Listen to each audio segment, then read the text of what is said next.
Halo, perkenalkan kami dari kelas A kelompok 3 tim 1 yang terdiri atas Ika Sari, Aulia Amira, Ayrton, dan Faris. Kali ini kami akan menyampaikan mengenai role model berakhlak pada sosok Gus Dur. Gus Dur memiliki nama lengkap Kiai Haji Abdurrahman Wahid. Beliau lahir di Jombang pada tahun 1940 dan wafat pada tahun 2009. Pada usianya yang ke-59, beliau menjabat sebagai Presiden Republik Indonesia yang keempat setelah sebelumnya menjabat sebagai Ketua Umum PBNU. Jadi, bagaimanakah orientasi berakhlak pada diri beliau? Mari simak penjabaran nilai-nilai tersebut sebagai berikut. Nilai yang pertama adalah berorientasi pelayanan.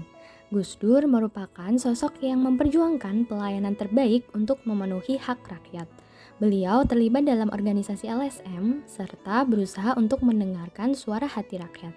Bahkan beliau pernah mengatakan, yang ahli dan profesional itu banyak.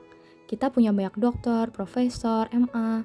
Yang kita perlukan adalah orang yang jujur dan mau mengerti suara rakyat. Selanjutnya, nilai akuntabel.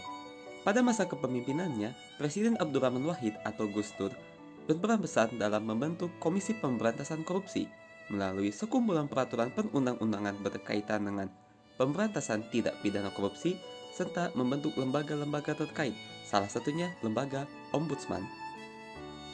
Pada nilai kompeten, Gus Dur merupakan sosok yang memiliki pengetahuan ilmu agama dan ilmu modern yang tinggi. Beliau melaksanakan penugasan dengan kualitas terbaik, salah satunya dengan meningkatkan kompetensi terkait kedaulatan maritim berdasarkan UNCLOS atau United Nations Convention of the Law of the Sea yang berlaku sejak 1982, supaya dapat mengamankan sumber daya laut negeri kita. Selain itu, terpilihnya Gus Dur sebagai presiden dan pimpinan NU merupakan pertanda bahwa Gus Dur memang kompeten di bidang tersebut. Selanjutnya, nilai harmonis. Gus Dur dikenal sebagai Bapak Pluralisme sebab beliau berperan besar dalam menghapus aturan diskriminatif terhadap etnis Tionghoa yang telah berjalan selama lebih dari 30 tahun dan memperbolehkan etnis Tionghoa merayakan perayaan Tahun Baru Imlek. Serta beliau juga menyelesaikan konflik Provinsi Irian Jaya dan mengubah nama provinsi menjadi Provinsi Papua. Nilai selanjutnya adalah loyal, di mana Gus Dur melahirkan pemikiran pribumisasi Islam sebagai suatu upaya untuk melakukan rekonsiliasi antara budaya Indonesia dengan agama Islam agar masyarakat Indonesia tidak kerap-arapan dan tetap menjadi Indonesia Tulen dengan adat istiadatnya. Kemudian Gus Dur juga melakukan pengenalan pendidikan karakter berdasarkan konsensus negara dengan mengedepankan moralitas dalam penyelenggaraan pendidikan. Pada nilai adaptif, Gus Dur merupakan sosok yang komplit secara keilmuan. Kepintarannya yang sudah diakui membuat beliau ditunjuk untuk ikut sebagai tim 7 yang bertugas melakukan perubahan pada NU yang pada saat itu dianggap stagnan. Kemudian beliau berhasil mengadopsi Pancasila sebagai ideologi negara pada NU yang didapat dari membandingkan kesesuaian nilai-nilai Pancasila dengan Al-Quran dan Sunnah.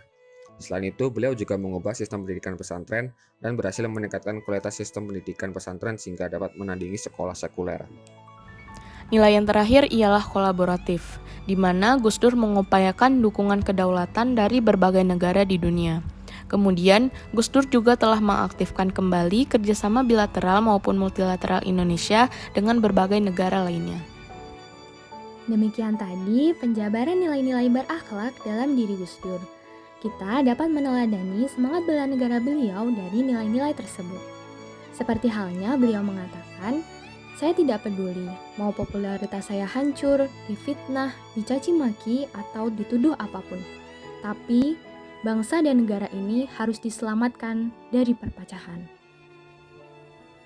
Terima kasih, semangat bela negara. Salam dari kami, kelas A, kelompok 3, tim 1. Sampai jumpa lagi.